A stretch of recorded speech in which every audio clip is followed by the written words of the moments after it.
All right, Panther fans. So, in my enduring commitment to bring you the most original Florida Panthers content, what we have here today is a father and son fan team.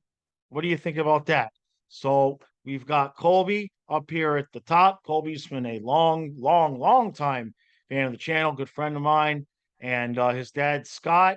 So, I welcome guys, both of you. I really appreciate you guys wanting to do this. You know, Colby's been asking me for a while, and I tell him when I tell everybody else, just keep reminding me. I don't take it personal because I forget more than I remember these days.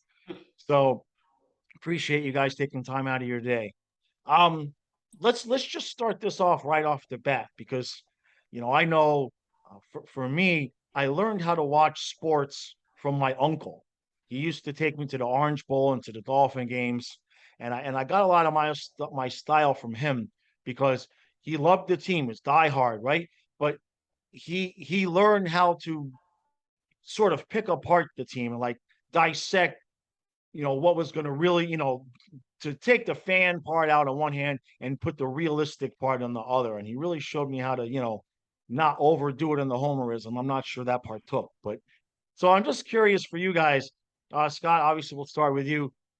Are you a longtime hockey fan? How did it start for you? And just give me that journey a little bit.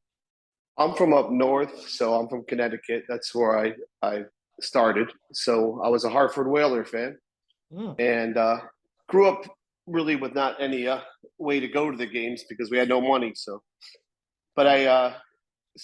I grew up being a Hartford Whaler fan. But in 1992, I moved to South Florida, and then the Panthers came, and I started to be a Panthers fan from day one, and have loved them ever since. I've been when I was down here. Also, same. I was just waiting on tables, but I had some good friends down here, and they had a little bit more money than me, and we loved the Panthers. So when the Panthers made the Stanley Cup, went to every playoff game, went to the game, threw the rats on the ice. And it was pretty fun. The arena was a pretty cool Oh, arena. yeah.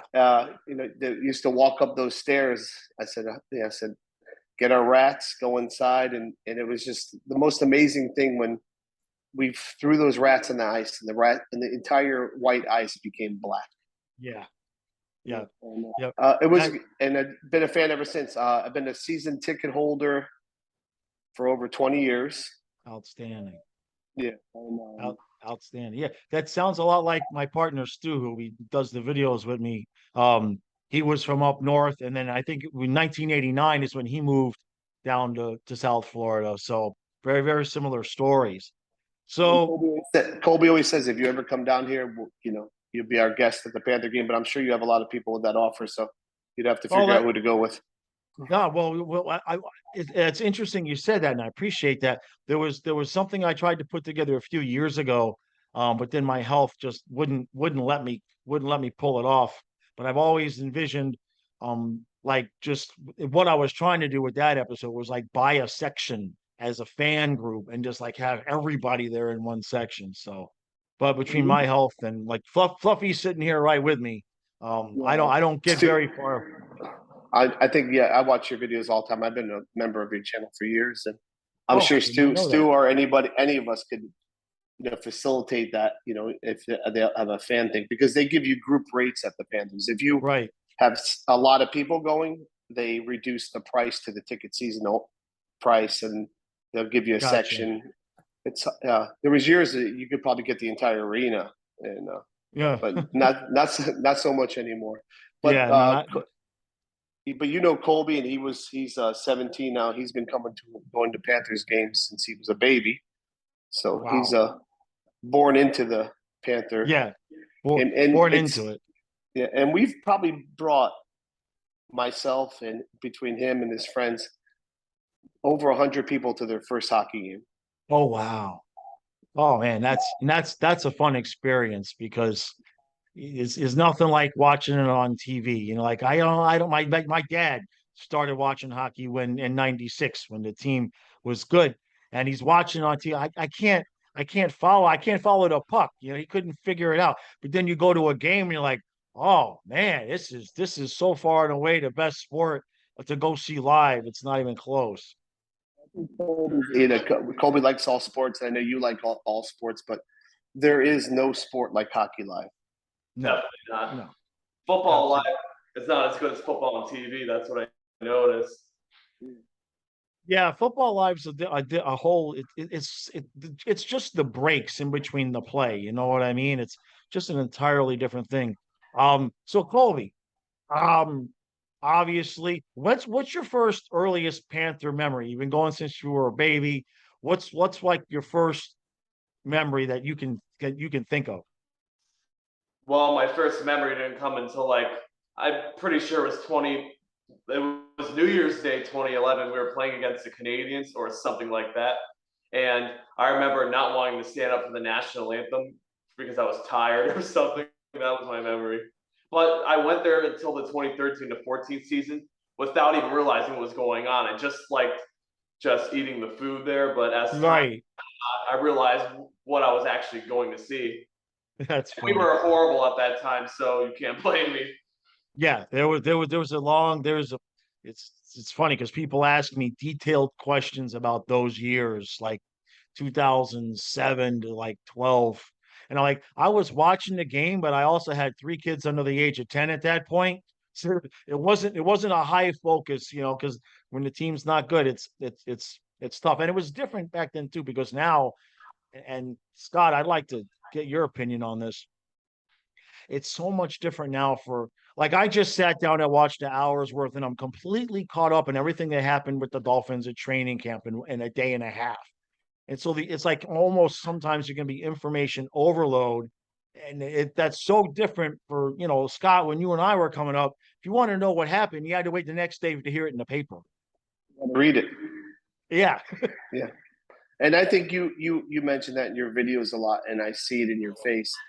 And Colby and I love watching your recap videos, and the overreaction to every game. Oh yeah. There's an overreact. Okay, we won. We started off great. Okay, the season's over. We lost one game, and we won a game. We're back. We lost the game. It's over. Trade the team. The overreaction to every game is incredible, and it's tough in football, like you mentioned the Dolphins, because you have 6 days of overreaction, Yeah, yeah. and at least in hockey you play in a couple days. Right, right. Football, Yeah. all No, week. absolutely. It's can Yeah. get that Colby does. I mean, the kids, our children don't understand that because we grew up with a rotary phone, Right. Yeah. and Yeah. we used to go, and our whole lives were spent outside because no one wanted us inside the house. Yeah. No. That's true. That is you that come, is so true. you come home. They go, "What are you doing here?" Right. I'm Yeah. What sorry. happened? Is something wrong? What? Yeah. Why are you home? Don't Right. ask me. Don't ask me for anything. Okay. Exactly. Thank you. But what do you, Colby has some crazy. I don't know if he remembers. We got him a birthday. We used to do a lot of stuff at the Panthers for some Panthers because I'm an attorney down here. I do traffic tickets, so I would help out some of the staff back in the day when the team wasn't that good, and they got Colby to go take pictures in a locker room at the Panthers. Oh wow. And Colby he wasn't kids, he wasn't in one of those good moods that day. Oh Oh, no. I So can't he was remember that young. much. So Okay. now when the guy, the guy's a really nice guy that let us go down there. Rob, he's a great guy. So he goes, "Hey, do whatever you do, do not step on the Panther insignia. Okay, just Oh, don't step on. Don't right. the players don't step on it. They go around Gotcha. it. They never cross over it or anything. Every superstitious. No one's more Yeah. superstitious than hockey players. And Right. so as soon as the guy told Colby that, guess what he wanted to do the Oh entire time? no. Step on it. Yeah, I can't even you know. remember. And it was like a war zone in there.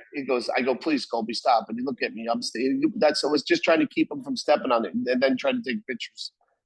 So it was incredible. That was funny Oh that man. that day. That's a But funny story. you What know, what role players were you guys able to meet? Colby, you didn't tell him who you did meet, that he's not there anymore at Chick-fil-A. Oh, I met Huberto. I saw Huberto twice in a span of like a few days. So this happened a day before my birthday, November 21st, 2019. Yes, I'm very good with dates. We saw him at Chick-fil-A. and I took a picture. And no shame to Huberto, but he didn't seem like the happiest, most friendly guy. And yeah, and then I saw him like 3 days later because I was having a birthday game that night, and my cousins were in town, and we saw him, Ekblad, and I think Uyghur, or maybe not Uyghur, but other people at Los Olas, and then we took a picture with them. And that was the night after we lost 4-2 against Carolina, and then we got whacked by the Sabres 5-2 with Sam Montembeault selling it. That's what I remember. Right. Yeah, I kind of had the same experience when I don't know if I was that, might have been a little bit older. When I met Dan Marino when I was a kid down there in Miami. I forget where I was. I remember I had just left the Blockbuster video store, and then I don't know if we were in Publix or wherever we were, and I met him, and I mean what he said verbally was nice, but the look on his face was just kind of like, let me vacate the premises as fast as possible, you know. So, all right, let's switch a little bit now to the first thing I want to do is because there's two very separate things now. We've got what we've just done, which I want to talk about, but being that, especially, both of you have been, Colby, you've been your entire life, Scott, you've been the entire length of the franchise. What did you get from last season without worrying about what we've done since the off season? What was your take on the entire thing? One word: exciting. Exciting season. I love Bill Zito. I think he is an incredible general manager for what I've seen, and what I was least confident about, and it's not his fault. He was put in an awful situation. Was the coach? Right. I'm not saying he's not going to be a good coach one day. He might be the best coach in NHL. I think my interpretation of his demeanor seems like a great guy to hang out with. Like the fun guy from college. Great guy to have in the locker room. But Right. I don't think that's the type of coach we needed for the playoffs. I think we needed someone who can get the most out of the players. Something that somewhere you got to be able to. These guys are professionals, and they have. Unfortunately, people say they have to have another gear. There's got to. You can't play like you did during the regular season, and that's what I don't think. That's what I was most disappointed in Huberto, because I don't think he played any better than he played during the season. And I'm not. Listen, I love Huberto and what he did for the organization, but I'm not a Huberto fan. Right. So I'm a Huberto complainer. If he could have 200 points, I'd still complain about him, because I don't think he brings what I saw in Kachuk during the interview.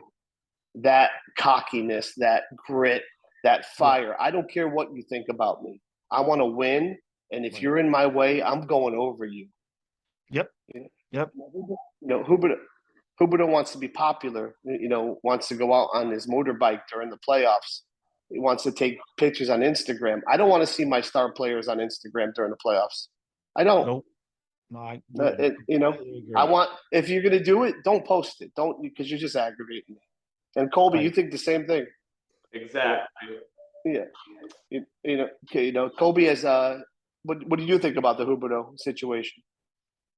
You're asking me, or you're asking Colby? Okay, no, go ahead, Colby. Go ahead. Go ahead. Talking about this past season, everyone was like up in arms, going rah with how good we were, but I always was not a fan of it because I did not like how we constantly went down, had to come back, and I was not a fan of it because good teams win close games, and I was not a fan of constantly winning 5-4, 6-5, 4-3 games, and I was telling people, like, we're not winning enough 1-0, 2-1, 3-1 type games, and that'll bite us in the ass in the playoffs. I'm like, oh, you're such a negative bandwagon, and, the playoffs, just because we're going to be in the playoffs doesn't mean we still can't play this way. And I'm like, I'm telling you, teams are going to find a way to shut us down. If it's not in the first round, it will be in the second round, and our defense is, the way we play defense is not good enough, and especially when Quenneville went, because remember we were playing lights out defense when Quenneville was still there. I'm like, this is gonna bite us back in the ass, and I have a hot take for next season going with that. Bobrovsky's gonna win Vezina due to Paul Maurice implementing one of the best defensive teams that has ever been in NHL history. All right. So I like to hear that because I don't know a ton about Maurice and you know, so I rely on in those instances on other people's, you know, what they say they've seen. And that's the one thing, and I guess we'll get into it now with the changes now that we've done. Um, Before that trade, before the big boom, I'll call it, I was thinking I wasn't completely sold. I was trying to walk myself off the cliff, like I said, but at the same time, you know, there's a lot of question marks there. It's like if White can do well, if Balsers can do well, if Cousins can do well. And I'm not saying they can't, but it makes it tough when you're replacing a known quantity like a Marchment and you know with Duclair's injury and everything. I love But Marchment. yeah, Love man, him. that Loved him. kid. But now with what I've seen, you know, you can see the whole puzzle coming together. And I want to get both of you guys' takes on this. In the beginning, I kind of couldn't see the whole puzzle, but now we just lucked into Kachuk, and now you can put him with the new guys that we got, and what we've heard from the other fan bases and the other player, you know, other people that have seen them play, and now you can kind of see what, like I said to Stu, you can see the painting that Zito's got on the canvas. You can see what he's trying to put together. So, Scott, go ahead, give me your thoughts, and then Colby. I agree with you. I think Zitos has a plan, and he doesn't listen to the fans. You know, Colby told me how many people, because Colby's on social media, and he told me how upset people around the country are about Huberdeau and leaving. I go, people around the country don't watch the Panthers play. I go, if you really watch the Panthers play, and you know that we got Kachuk, you should be very happy. Mm-hmm. If you watch it, because all these people that talk about the Panthers, Colby tells me all the time. I go, Colby, these people never watched the game before. They don't know what goes on down Here's there. like a top 5 defenseman in NHL. They said, not if you're making mistakes like this. And then they're like, well, you're just overreacting. I said, you haven't watched this. You just rely on your advanced stats. I loved Uyghur. I don't know what happened to Uyghur in the last 4 months of the season. I don't know what happened. Maybe something happened in his personal life, but he's not the same Uyghur I saw. I don't know what happened to him. He disappeared. I don't know what you saw, Eric, but that's what I saw. Yeah, what I've saw, and I've been saying this since the previous season, is that, and this we kind of saw this in a microcosm in the playoffs. And for Steve, I know you're watching. I'm not trying to bash Uyghur, but what I've noticed with Uyghur is his mistakes come under the high pressure situations. So he tries to do too much, and I think it's something that he could be coached out of that. In my opinion, he's still, you know, a youngish guy. I think he's 28, but like what you saw at the end of the season, remember, Ekblad got hurt. And when he starts to think he has to do more and be the guy, he has a tendency to make the mental mistakes. And when you know, that's why Stu always kept saying, you know, pair him with Forsling, pair him with Forsling. For whatever reason, he plays better with Gustav. And I don't. It's very, very difficult because the whole Uyghur thing, he's like this. What's the word? Polarizing. He's a very polarizing person because the analytics people love him, but then he makes these mistakes. Exactly. And but you know, when I'm not an analytics guy. I'm a right. guy that goes to every game and sees these guys play. So I don't know all your. I mean, I've seen it. You know, with WAR, whatever they did. That doesn't mean anything to me. I watch the guys play, Right. and I watch effort on the ice. I watch Bennett play and Versteeg play effort. I don't see that out of Huberdeau. You know what? Like so I'm just saying I don't see it. Right. So and when I watch Uyghur, I see such huge mistakes that I just want to jump on the ice and whack him with a stick. You know? He'll probably kick the shit out of me, but I'm still saying I want to get one shot, and I'm like, right. You can't. I go, what are you doing? I go, well, right. Why?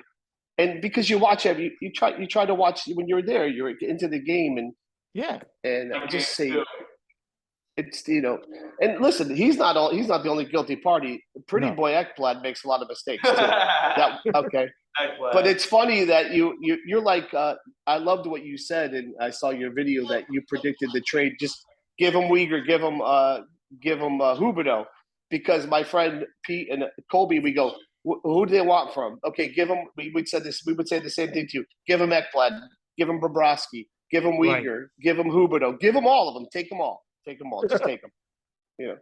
Because they're not signing anyway. We can't afford to keep them, even if we loved them and they were. Right. And we're getting a 24-year-old player.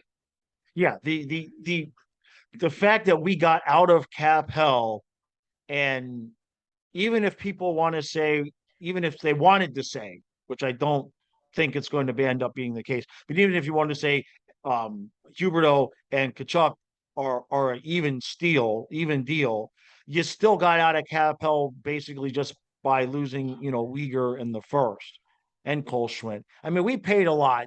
I've tried to talk. We did pay a lot, but timing is everything. You know what I mean? And it's interesting because in the video that I predicted the trade, the point I was making is the same point that a lot of people were kind of making after it happened, which is like, been trying to get people to understand, and I've been kind of saying this for a couple of years, and I always get killed for it, but said I'm not so sure it's the Huberto Barkov core. I'm looking at, Lundell, Spencer Knight with still Barkov being here. I wasn't, and that was part of my, when we made the moves and we did before the Chuck thing, that was part of my saying, okay, maybe third place, maybe wild card. I was being more emotional about it. I mean, the product on the ice is one thing, but I was my confidence in that Huberto and Barkov were going to be the guys that taken such a hit with the way the sweep went down that I just wasn't excited to think, all right, we're going to throw Huberto out there again. And maybe this time something just didn't feel right. Colby, what do we say? What was our prediction for the season with our core that before the trade? That we would miss the playoffs. Yeah, that's how disappointed we were, Eric. That after with the same team, we were saying, after winning all those games from behind, and you know how sports are because you watch football. Teams that lose those close games, the next season they miss the playoffs. They lose all those close games, right? And teams get better. And I said, this core, no matter how President's Trophy, you go from President's Trophy to missing the playoffs. I think the Rangers did that a few years ago. I mean, look at the Canadians. They went from the finals to exactly. I mean, right? But this it just I was like you. I was very dejected after the end of the season. Because of the Tampa, because Tampa's a great organization, great team, but more because the way we played against Washington. Yeah, I think something was wrong. We won that series 4-2, but we didn't win that series. We won that series 4-2, and we made it to the next round. But God, I don't know how, because I watched those games and we did not play well. No, if we played like we should have been playing, we would have done what Colorado did in their first round and just 4-0 and just been done with it. Colorado the way Colorado was playing, it reminded me of the way we played Tampa last year. Yes, with that we played. I mean, being at those games with the fire on every single play, that team did not show up for the playoffs. No, and that's the thing that amazed a lot of us is like it was very, very, it was like, what is going on? It was just all of us kind of had that same look on our face, like, wait a minute, how did we get worse? I mean, Tampa didn't get better, and we were not, and then of course that led everybody, myself, obviously, you want to call me the cheerleader on it, that's fine. But we had a tremendous amount more talent last year than we did the year before when we took them to 6 games, and there was one difference, and that's coach. And that was it. And something that the Astros did. So on ESPN, when they posted that Tampa swept us, everyone's like, oh, the Panthers, even though they probably never watched it, it could be basketball or football fans, are like, oh, the Panthers played probably the best series of their life, but Vasilevsky was on a tear. And I'm like, I don't care if you have 50 or 55 shots. They were all the perimeter to the outside. I mean, you could have put Curtis McElhaney in net, and then they would have still gotten the sweep. That's how, like, the lack of quality of the shots were. Yeah. Yeah. And I mean, everybody, during that whole series, everybody thought, most of us were saying Barkov's got to be hurt, right? He's just got to be hurt. He wasn't. And so I don't know. Boy, it sounds so weird because, you know, it still every once in a while hits me. Huberdeau's not a Panther anymore. You know what I mean? Because it's just been that way for so long.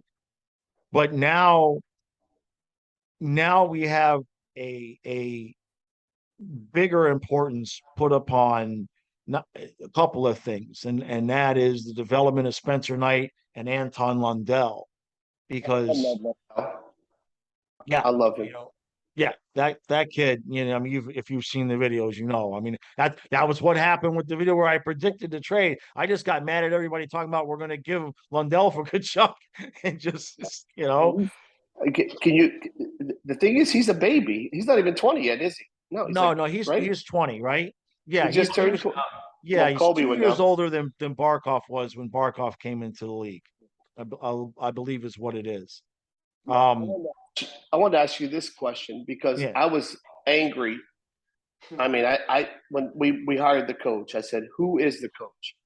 But I'll tell you one thing: I watched his press conference, and he won me over.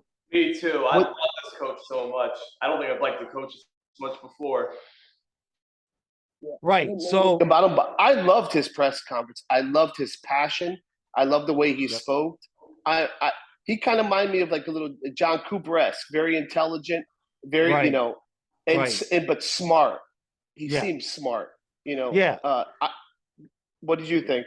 Well, initially when we got him, I looked at his history, obviously, right? And he's 20 something years of experience.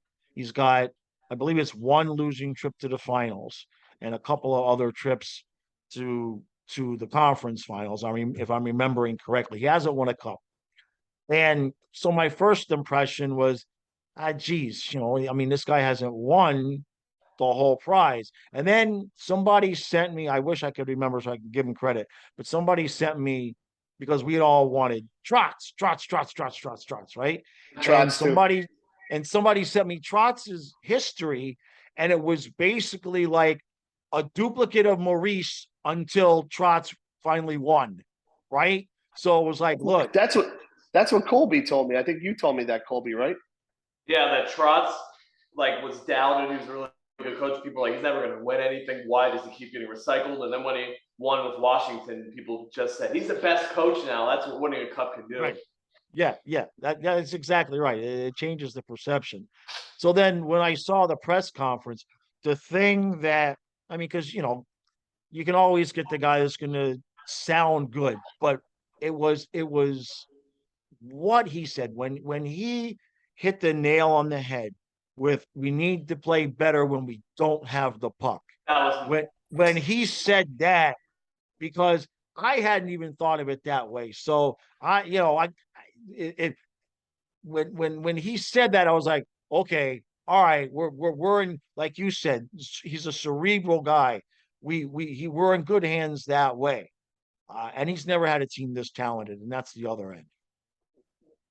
Exactly. Going back to that point, when I watch the Panther games and I watch them play a team like Tampa, Tampa doesn't pass the people. Tampa passes the areas, and the player. That's why they're so hard to defend against. Right. I'm going, Colby. We're watching the game. You see that? He goes, yeah, I see it. They pass it, and then a player appears. They pass it. They know where they're supposed to be. They're not waiting for the puck like we do. Huberdeau holding a puck in the power play for 15 seconds, and the team's watching him on the boards going, we know you ain't shooting, Huberdeau, so keep playing with the puck. We know you, and you say that too. Huberdeau's not shooting, so we don't have to worry about him. We could play 4-on-4 over here. Yeah, the goalie cheats. You can watch him cheat to the other side, and then Duclair's Huberdeau gets the pass through, but Duclair gets stunned because the goalie's cheating already. You're not gonna, but other teams that and it just aggravates me so much because I go, do we have a power play coach? Do we have one? Is there someone in the building that knows what they're doing? Because these teams are going bop, bop, bop, bop, bop, back and forth. Right. The puck never stays on there, but we get the puck and we hold it all day. Yeah. Yeah. And Yeah. it makes me want to run right through the TV. Oh, See, it's now interesting. you're making me think about the season again. I'm getting aggravated again. Yeah, well, you were talking about the overreactions after every game. I took that to another level because I record after every period. Yeah. Right. And plus, this season they must have drove you crazy because they're coming back and winning. And you're like going up. I thought, Yeah, that was but it makes for good content. You know what I mean? The recaps, they're for entertainment. You know what I mean? That's the fun part. But yeah, so I like, and that's the other thing is that a couple of people have had to remind me of that. Not that I forgot that we have a new coach, but we're thinking about all these changes and everything, but then we're thinking about like when we're making lines as fans, we're going based on what we've seen the last couple of years, and who knows what Maurice has in his mind, right? We've got all these guys penciled in, to all these spots, and now that's another thing Maurice did say that I liked is that he didn't want to really change too much of what we were doing. He just wanted to add that more intense playoff style that we need. We need to have been able to practice that, right, during the games in the regular season to be able to implement it during the playoffs. And we're never going to know what would have, could have, should have been if we had Q last year. There's just no way to look at it and say that didn't have an effect. But beyond that, the only other time in recent memory, obviously, that we've had a coach that we were going into the playoffs we felt comfortable with was Gallant. And I love Gallant. I love Gallant. I was so disappointed when they threw him to the curb, literally. Right. Yeah. Well, he got fired a month after I started the channel because I started the channel when they traded Gabranson, and and then they fired Gallant, and that was a whole mess. So, all right. So before we go, let's do some way too early. What do you got for this upcoming season? And give me the one guy that you think might shine that is maybe a little bit off of everybody's radar. You get the President's Trophy. I'll think about it, Colby. You hit it. You're smarter than me anyway. Like I said before, Bobrovsky, we saw how he was in Columbus when the team played shutdown defense, and I think he's going to come back to glory with the .932 save percentage in the regular season. Oh. And then we're going to start comparing him to Vasilevsky for the first time in a few years. And when playoffs hit, we're going to be like, and if we have to play Tampa, we're going to be like, can he beat Vasilevsky? And Spencer Knight is going to get better, but it's going to kind of be like Tampa's backup and Vasilevsky. Spencer Knight's going to end up with like a 910 or like 909 save percentage. And then when Bobrovsky plays, we're going to be like secure. But every time Spencer Knight has to play, we're like, oh no, we're going to let up more goals because we're going to be used to like just having games shut down with Bobrovsky. And then we're going to be first in goals allowed. And we're going to be very similar to the Islanders and before Trotz is fired and the Devils in 1995. Wow. That is so. I told you he was smarter than me. So being that, well, nobody on this will be the first time in this channel somebody's predicting Bobrovsky to do something good. I can tell you that. So, but no. Give me the defensive. How are we doing this personnel wise on defense in your opinion? Paul Maurice is just gonna, from the start of training camp, he's just gonna hit the ground running, and he's gonna, from his experience and probably watching film from like the Isles or other great teams, he's gonna know how to put our defense is talented if they're coached the right way. And I think Paul Maurice will find something. In the beginning of the season, we might be subpar 500, and we might be better defensively a little than last season, but as we go January, February, March, we're going to be like this defensive wall that no one wants to play against. So I think the doubters and haters might be like, oh, I knew the Panthers were going to start off crappy and all that, but later in the season, we're going to get better, and come playoff time, it's all going to work out. Okay. All right, I like that. That's very, very interesting. I will take that into consideration when I'm making my preseason prediction video so that I get it right again and then I get all the credit. But I'll give you credit, you know that. All right, Scott, what do you Uh, got for me? I don't know if it's a surprise player, but it's someone that I pick on constantly. Probably because I'm jealous because he's so handsome. Is Ekblad, and my girlfriend slash wife is in love with him. That's never a uh, good thing. every girl's in love with him though. He is a pretty boy. I'm going to think that this is the year that he finally stays healthy the entire season. Okay.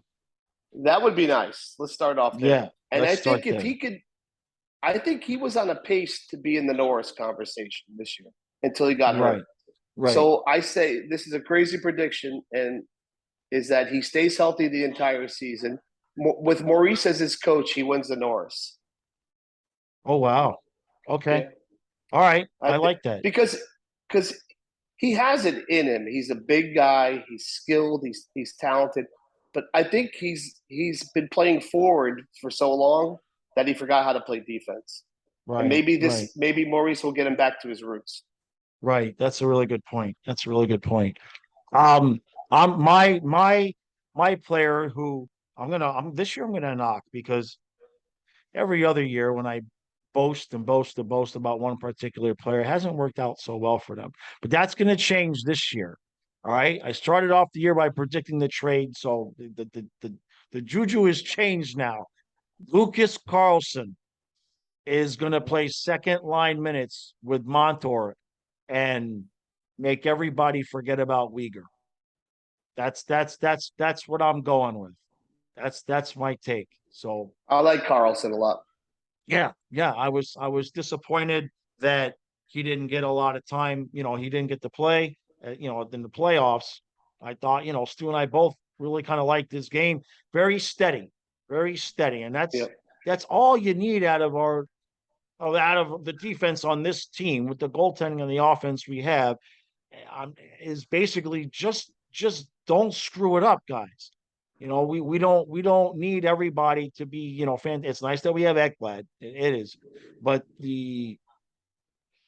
the team that we're building, there was just no way that we were going to be able to have two ridiculously high paid defensemen like that with Ekblad and Uyghur because we're paying Bob 10 million. And that's a different story if people think he's worth it or not. I mean, the contract is what it is, but it is what it is. And I like your attitude on that because that contract's not going anywhere. You can't think about Bob. That he has a right, no trade clause. right. I mean, he decides where he wants to go. Yeah, yeah, yeah. So You know, you just better get used to his face. right, right. As much as I love Spencer Knight, the way we looked at it is we have at least two more seasons of Bob. And then the last two seasons, it's a modified no trade clause. So there might be a way if Spencer Knight is, just bashing down the door. I just feel bad for Spencer Knight because, like I always say, every game Yeah, that Bob wins, he's costing Spencer Knight money. yeah, true. Yep, yep, yep. That's true. All right, guys. Because he's Go ahead. Go ahead. good to see. Oh, no, you're right because we got to sign Spencer again soon. Yeah, yeah. That's what he's getting ready to get his bridge deal, which probably will be 2 years. Yeah. But then after that, I mean, he'll still be. Will he still be? Chloe, is he still going to be an RFA after his bridge deal if it's 2 years? How do you I know think how he that is. works?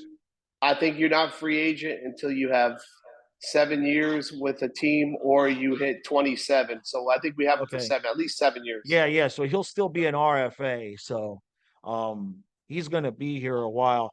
I love the kid. I want to see him get paid. You know what I mean? I want to see him. I for whatever reason, I don't know why that is stuck with me. Um, but that's my goal in life is to make Spencer Knight a rich man. Whatever. Yeah, he will be. Yep. Yep.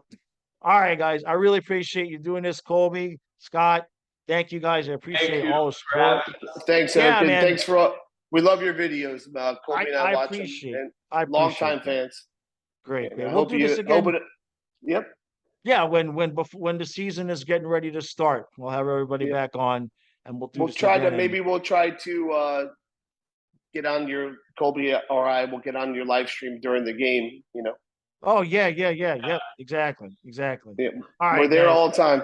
Take care. Really great. Appreciate it.